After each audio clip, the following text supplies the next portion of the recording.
नमस्कार, मैं जितेंद्र चतुर्वेदी। आखिर ऐसा क्या हो गया कि प्रशांत भूषण समेत पूरे इकोसिस्टम में खलबली मच गई है। फिर सवाल उस पीआईएल से भी जुड़ा हुआ है जो कॉमन काज की है और जिसे सुप्रीम कोर्ट में डाला गया था इस मंशा से कि नरेंद्र मोदी की सरकार को कटघरे में खड़ा किया जाएगा। प्रशांत भूषण उसके वकील रहे, लेकिन सुप्रीम कोर्ट में ऐसा क्या हो गया कि वो पीआईएल उल्टे पांव लेकर भागना पड़ गया प्रशांत भूषण को। तब यह स्वाभाविक सवाल है कि वो पीआईएल क्या थी, किस मसले से जुड़ी हुई थी, उस पर तो हम आएंगे। लेकिन आप देखिए कि इकोसिस्टम में किस तरीके का कोहराम छाया हुआ है। चंद्रयान 3 की सफलता इनको पच नहीं रही है, बदहजमी हो गई है और उस पर जो तिरंगा और शिव शक्ति नाम दे दिया गया और उसमें भी शिव शक्ति, ये जो नाम है इससे बड़े असहज हो गए हैं वो जो खुद को सेकुलर खेमे के अलंबरदार कहते हैं। लेकिन आप देखिए कि ये किस तरीके का दोहरा व्यवहार है और रवैया है कि वही सेकुलरिज्म जब जम्मू कश्मीर का हिस्सा नहीं बनता है, समाजवाद उसका हिस्सा नहीं बनता है, तब जो पूरी सेकुलर लॉबी है उसको सांप सूंघ जाता है, उस पर कोई बात नहीं करता। और इसी बात को 370 पर जो बहस चल रही है उसमें 10वें रोज Tushar Mehta, solicitor general of India, उन्होंने उठाया। तो इससे समझ में आता है कि किस तरीके की राह बाट चल रही है। लेकिन असल मसला यह है कि वो पीआईएल क्या है। वो पीआईएल दरअसल ईडी से जुड़ी हुई है, वही ईडी जिसके अगुआ संजय मिश्रा है और जिससे खार खाए बैठा हुआ है पूरा इकोसिस्टम। वो देखना नहीं चाहता है संजय मिश्रा को। लेकिन ये जो पीआईएल है वो सीधा संजय मिश्रा से तो नहीं जुड़ी हुई है, लेकिन हां, ईडी के निर्देशक की नियुक्ति कैसे हो इससे जरूर जुड़ी हुई है। लेकिन इस पर आने से पहले आपको 2-3 चीजें और बताता हूं। अभी आपने खबरों पर अगर गौर किया हो तो आप पाए होंगे कि एक खबर आई जिस पर हम लोगों ने भी विश्लेषण किया था कि भारत सरकार इस बात पर विचार कर रही है कि एक चीफ इन्वेस्टिगेटिव ऑफिसर का पद जो है वो क्रिएट किया जाए और उस पर संजय मिश्रा को बिठाया जाए और सीबीआई और ईडी जो है वो उनको रिपोर्ट करे, ताकि जो भ्रष्टाचार से जुड़ी हुई तमाम जांच पड़ताल है वो स्मूथली चल सके, क्योंकि कई मामलों में ईडी और सीबीआई ओवरलैप कर लेती है। तो ऐसी स्थिति में संजय मिश्रा अगर जो है उनके लिए इस तरह का पद गढ़ा जाएगा तो उससे जो है इसकी मॉनिटरिंग भी होती रहेगी और तमाम चीजें सुचारू रूप से चलेंगी। ये खबर जब आई तब लेफ्ट लिबरल कबाल में हलचल मच गई, क्योंकि ये खबर से एक बात साफ हो गई थी कि 15 सितंबर जो सुप्रीम कोर्ट ने तय कर रखा है कि 15 सितंबर के बाद जो है संजय मिश्रा को जाना हो। तो उस 15 सितंबर के बाद जो लोग ये मान कर चल रहे थे कि अब तो चलिए, अब तो संजय मिश्रा जाएंगे, फिर जो आएगा देखा जाएगा। लेकिन यहां तो भारत सरकार ने मुकम्मल व्यवस्था कर दी। अब जब भारत सरकार ने मुकम्मल व्यवस्था कर दी तब खलबली मची।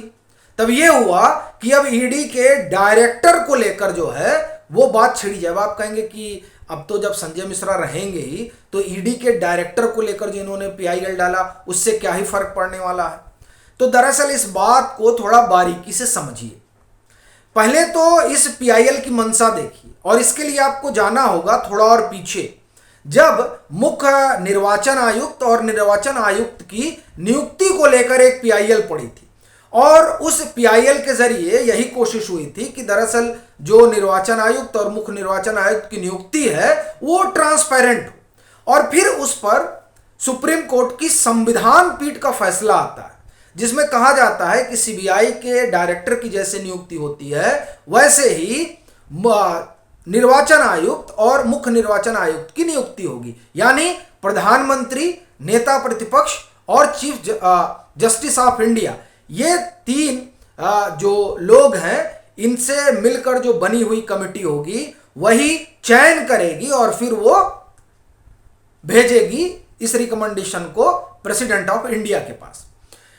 अब ये हो गया कि सीबीआई की नियुक्ति और चीफ इलेक्शन कमिश्नर और इलेक्शन कमिश्नर की नियुक्ति। इनको लगा कि साहब जब ईडी को लेके जाएंगे तो वहां भी कुछ ऐसे होगा अब ये ऐसा क्यों चाहते थे कि उसी तरीके का हो, उस पर आते हैं। लेकिन उससे पहले ये बताते हैं कि ये जो ईडी के डायरेक्टर की नियुक्ति होती है उसका प्रोसीजर क्या है। उसमें सीवीसी हो गए, उसके बाद में होम, फिनांस और पर्सोनल एंड ट्रेनिंग, इसके जो सेक्रेटरी होते हैं वो होते हैं। तो ये लोग मिलकर जो है ईडी के डायरेक्टर का एक तरह से आप कहें कि चयन होता है।